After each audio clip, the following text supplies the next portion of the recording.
Right guys, Mark Crossfield here in my hand today. Callaway's Great Big Bertha Epic 3 wood, the fairway wood, and this is the sub-zero version, so low spinning. So in the driver there's a combination of low spinning and high MOI, Callaway is saying. Let's see what the 3 wood has to offer, if it's got the similar ideas or not. Is it epic? I don't know. Let's test it. Let's get stuck in.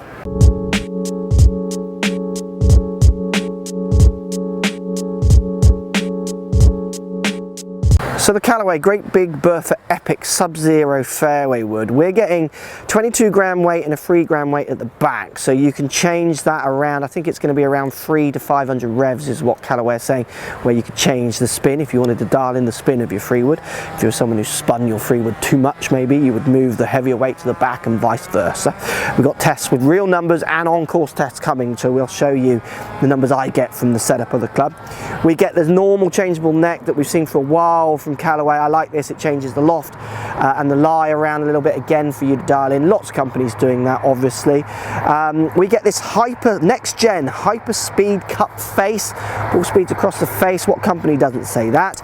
We get these little speed steps on top for increased club head speed from aerodynamics. Again, I don't really see that, but they've got to do something with these clubs, haven't they? You always feel. The big thing with this is the very, very light, super light, something like 70-something% lighter than steel crown that they put on this club, in this carbon crown, which allows them to keep that weight down and low in the back. When you get the low spin, they're still trying to keep the MOI up.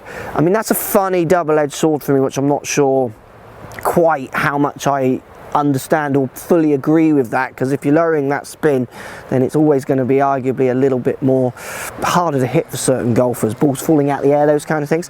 But we'll test it. Let's look at some of the numbers I created with this club from the dry testing, and then we're going to take it out on the golf course. Callaway's Epic Great Big Bertha fairway wood. Now, I was using this in a 13.5 degree loft, which is around the loft of my current 3 wood. A 238 carry. That's a high-end carry for my 3 wood, and it's coming again from that very low spin, 2.9 spin average, 3.6 top down to 2.7. It's almost a driver spin, and I've had this in other fairway woods, and I've actually used it before, but I had an issue with with TaylorMade's. Actually, it was their aero burner one. I think I had issues with it going left a little bit. We're going to try this one out on the course. Decent launch at 14 degrees, ball speed's 144, peaking height at 37, so it's getting up in the air, which is fine.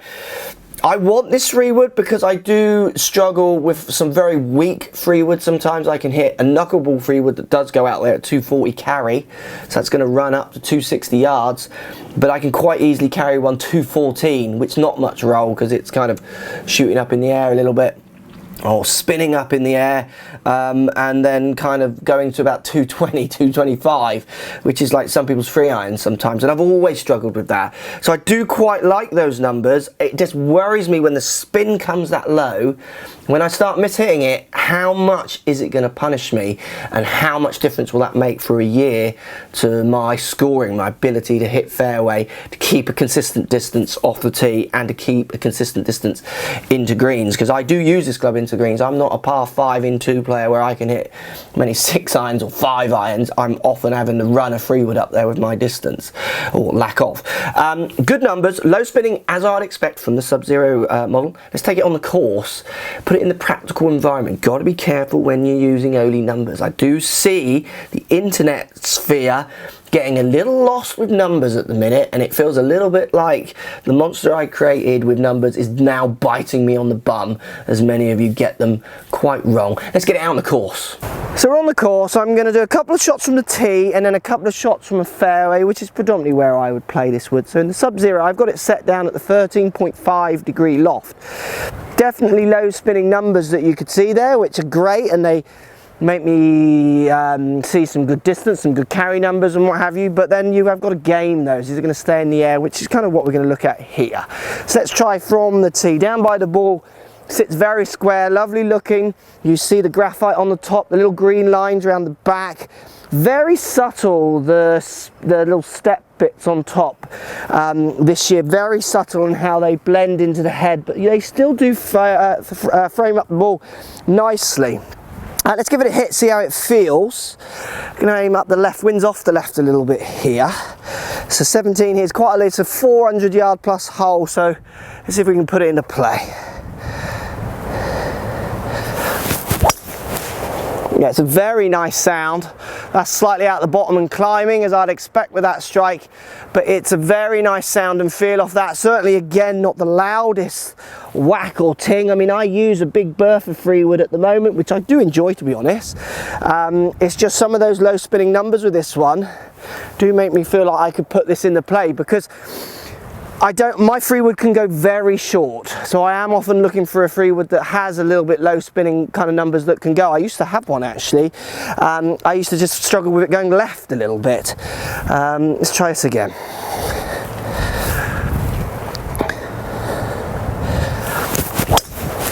Now I've caught that off the toe, that is dipping, going further left. I mean, it's a poor struck club, and that's the only poor struck shot, that one. It's the only thing that worries me when I drop the spin off and I go and hit that high toe like that. It really dips down, so it's always that balance for me between finding like the more MOI friendlier club, but then understanding that when I do miss hit it, it goes very short, or going with the knuckleballs that I get off this, but then when I do miss hit it, it goes really short and dips out the air. Let's go and give it a go off the fairway. So we've just come up on to collect the 3-woods, because I'm going to drop back and play it from the deck, because obviously I've gone closer than where a 3-wood approach would be. So you can see one up here on the fairway. That was my well hit one. I'll take that. This is the one you might just see the top of it here in the rough. Went left because I towed it, and it's considerably shorter. Obviously, remember, I towed it. So how much of that is the fact that it's such a low spinning model, and how much is me? Well, lots of it is me, but the fact that it is such a low spinning model, I would say that gap in distance is slightly higher, and that's the gamble, I've done it before, that you have to take. If you're not striking them well, they can really punish you. If you strike them well, the rewards are massive. I do like this one. I'm going to try it from the deck. So I've pulled my golf balls back to about 240, 250 out into the wind off the left. Now I love this way of testing, and I know it's hard or often impossible for you guys and girls to test clubs this way. So if you can't get into the real environment while looking at some data, number driven stuff as well, maybe when you're collecting your data, try and play some gaming shots. Say, you know, put some false fairways in there to hit and see what happens to your numbers then.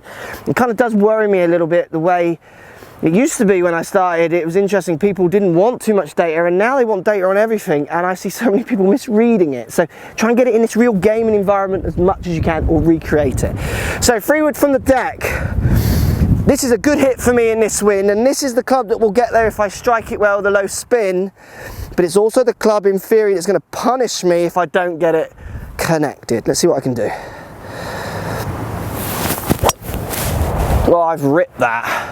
Slightly up the left, but hit that well. Oh, I think that's front left side. Hit that strong. Let's do one more.